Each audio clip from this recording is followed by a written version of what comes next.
جسے کہا جاتا ہے گالی دینا، کسی کو برا بھلا کہنا۔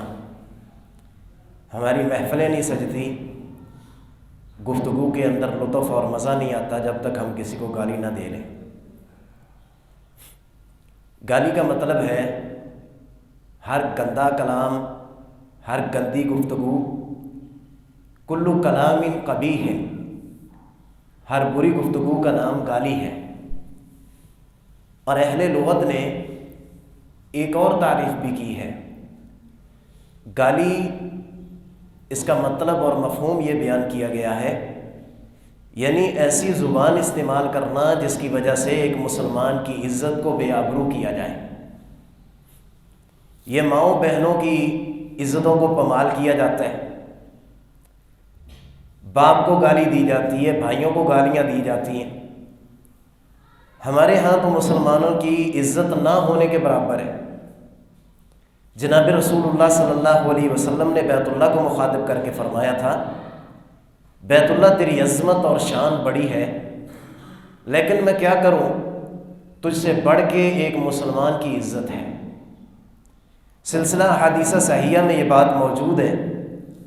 جناب رسول اللہ صلی اللہ علیہ وسلم نے فرمایا، سود کے 70 سے زائد دروازے ہیں، سب سے چھوٹا دروازہ یہ ہے کہ سود کھانے والا انسان، اس کا سب سے چھوٹا گناہ سود کا یہ ہے جیسے انسان اپنی ماں کے ساتھ بدکاری کر لے، نکاح کر لے۔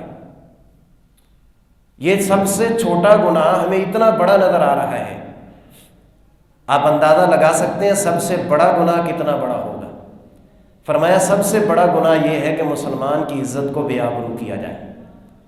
یہ گالیوں میں کیا ہوتا ہے، کسی کو عزت تو نہیں دی جاتی، کسی کی عزت کو پامال کیا جاتا ہے۔ خطبہ حجۃ الوداع میں جناب رسول اللہ صلی اللہ علیہ وسلم کا یہ پیغام تھا، ان دماءکم واموالکم واعراضکم حرام علیکم کحرمت یومکم ھذا فی بلدکم ھذا فی شہرکم ھذا۔ جیسے 10 ذو الحجہ کا دن حرمت والا، جیسے مکہ المکرمہ حرمت والا، جیسے ذو الحجہ کا مہینہ حرمت والا، ایسے مسلمان کا مال، جان، عزت اور آبرو بھی حرمت والی ہے۔ کسی کو یہ حق حاصل نہیں کہ وہ اپنے مسلمان بھائی کی عزت کو بے آبرو کرتا پھرے۔ گالیوں میں کیا ہوتا ہے، مسلمان کے اوپر کیچڑ اچھالا جاتا ہے، ماؤں بہنوں کے تقدس کو پامال کیا جاتا ہے، اور یہ بیماری ہمارے معاشرے میں دودھ کی طرح سرایت کر گئی ہے، اور ہم اتنے بے حس ہو چکے ہیں، گالیاں دینے والا گالیاں دیتا ہے اور گالیاں سننے والا خوشی سے اسے قبول کرتا ہے۔ یعنی ایمان کی جو غیرت اور حمیت ہے وہ ہمارے اندر نہیں رہی۔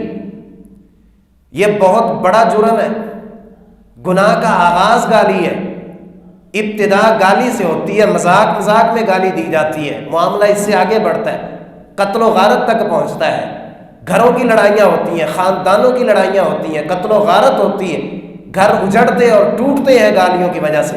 میں نے اپنی زندگی میں ایسا انسان دیکھا ہے جس نے اپنی گھر والی کو گالیاں دی، 4 بچے تھے، وہ خلا لے کے اسے چھوڑ کے چلی گئی، اب وہ در بدر اس کی منتیں، اس کی منتیں، اس کی منتیں، لیکن وہ واپس نہیں آنے والی، وہ جا چکی ہے۔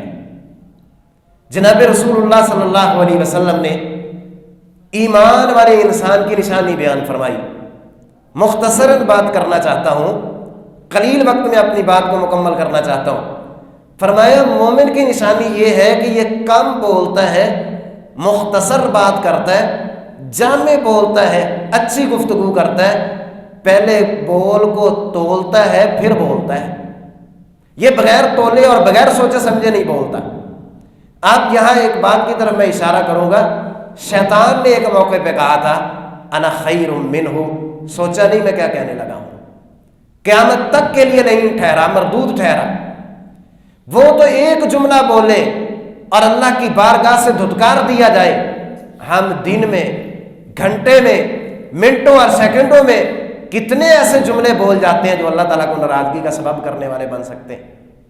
جناب رسول اللہ صلی اللہ علیہ وسلم کی صحیح حدیث مبارکہ، آپ نے فرمایا ایک انسان نیکیاں کر کر کے جنت کے دروازے پہ پہنچ چکا ہوتا ہے، اور پھر ہوتا کیا ہے، زبان سے کوئی ایک ایسا جملہ نکالتا ہے جس کی وجہ سے وہ جنت کے دروازے سے اٹھا کے جہنم کے دروازے پہ کھڑا کر دیا جاتا ہے۔ صرف ایک بول کی وجہ سے میرا اور آپ کا خاتمہ، میرا اور آپ کا آخرت کا فیصلہ ہونے والا ہے، میرا اور آپ کا ٹھکانہ بننے والا ہے زبان کے بولوں کی وجہ سے۔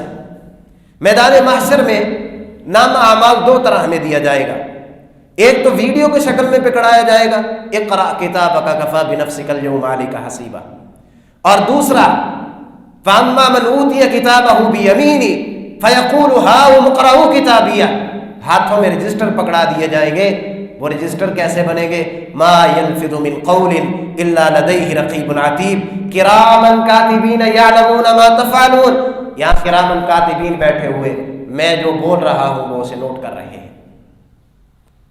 مومن کی نشانی یہ ہے، جو خاموش رہا وہ نجات پا گیا۔ فرمایا جو اپنی شرمگاہ کی مجھے ضمانت دے، جو اپنی زبان کی مجھے ضمانت دے، میں جناب رسول اللہ صلی اللہ علیہ وسلم اسے جنت کی ضمانت دیتا ہوں۔ بات بات پہ گالی، باپ کو گالی، ماں کو گالیاں، بھائی کو گالیاں، جناب رسول اللہ صلی اللہ علیہ وسلم نے فرمایا تھا مرغ کو گالی نہیں دینی، ہوا کو گالی نہیں دینی، دن اور رات کو گالی نہیں دینی۔ اللہ تعالیٰ فرماتے ہیں یؤذینی ابن آدم یسب الدہر وانا الدہر اقلب اللیل والنہار، ابو داؤد شریف کی آخری حدیث مبارکہ ہے۔ جناب رسول اللہ صلی اللہ علیہ وسلم فرماتے ہیں، اللہ تعالیٰ فرماتے ہیں، حدیث قدسی ہے، اللہ فرماتے ہیں ابن آدم مجھے گالی